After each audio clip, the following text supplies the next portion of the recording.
Hello, this is Jane Goodall.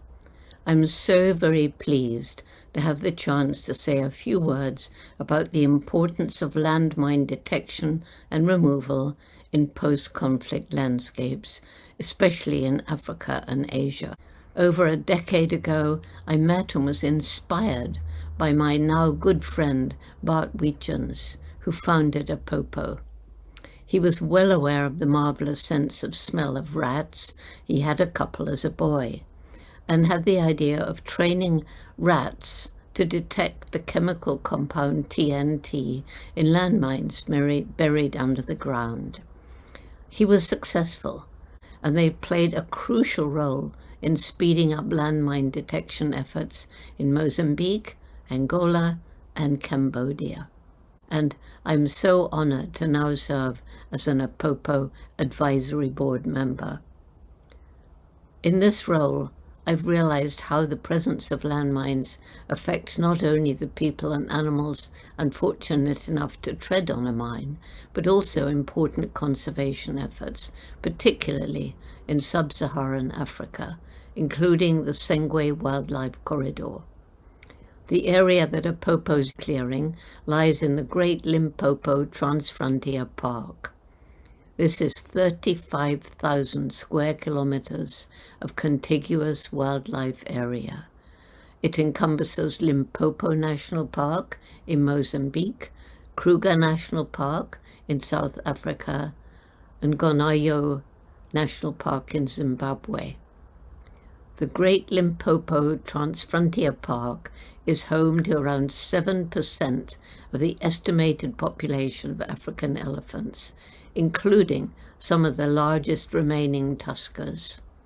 It breaks my heart to know that the landmines on the Sengwe corridor continue to injure and kill endangered wildlife like elephants and rhino, almost half a century after they were first laid. There are plans to build roads and other tourism infrastructure along the corridor to encourage more tourists to travel from the popular Kruger National Park to the less visited Gonayo National Park, because this would provide an important boost to the Zimbabwe economy.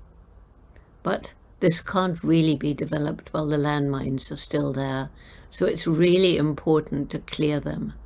And I would like to applaud the US government for being APOPO's primary funder in the Sengwe Wildlife Corridor. Moreover, the US government is also supporting the HaloTrust work in Angola, a country which has some of Africa's most important remaining wilderness areas. This includes the headwaters of the Okavango Delta. Sadly, even now, the presence of landmines placed decades ago makes large areas lethal for both animals and people. The Okavango Delta region is home to over 50% of Africa's elephant population. But these landmines, deadly reminders of past conflict, mean that the southeast Angola part of the delta is unsafe for these majestic beings. And so recently, elephants have sought refuge in neighboring Botswana, and this has overpopulated the area and caused human-animal conflict. Fortunately, the HaloTrust has come to the rescue, and they are removing mines from the Angolan part of the Okavango Delta. Animals are thus able to return, along with sustainable agriculture and ecotourism. Now, the Angolan government can safely manage the area, gain revenue, and fight to protect poaching. Finally, I urge all of you to listen to the important message of peace trees on the intersection of climate change, conservation, and mine clearance. An increase in extreme weather-related events due to climate change is likely to lead to new problems.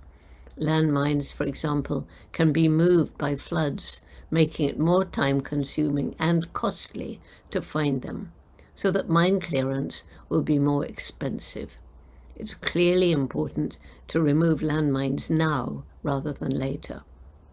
I feel very passionate about this work, as I've encountered so many people who've lost a foot or a leg due to these terrible mines. And so I do hope that the US government will continue supporting the cleanup of all remaining landmines, especially in the areas I've mentioned.